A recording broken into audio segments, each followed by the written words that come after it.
বললেন, ইয়া রাসূলুল্লাহ হালাকতু ইয়া রাসূলুল্লাহ, হে রাসূল আমি তো শেষ, আমি তো শেষ। রাসূল সাল্লাল্লাহু আলাইহি ওয়াসাল্লাম বললেন, ওমা আহলাকা, কি হয়েছে তোমার? তো সে বলে, ওয়াকাআতু আলা ইমরাআতি ফি রমাদান, আমি তো রমজান মাসে দিনের বেলায় আমার স্ত্রীর সাথে মেলামেশা করে ফেলছি, একেবারে ফাইনাল মেলামেশা, আমার সিমেন আউট হয়ে গেছে বডি থেকে।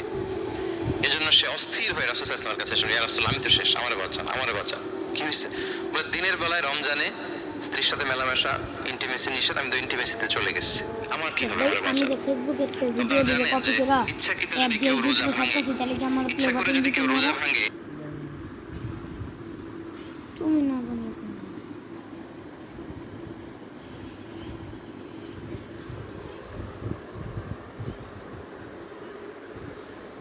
তার বিধান হচ্ছে তার কাজাও করতে হবে, কাফারাও দিতে হবে। কাজা মানে একটা রোজার জন্য আরেকটা রোজা, আর কাফারা হচ্ছে হয় তাকে একটা দাস আজাদ করতে হবে, অথবা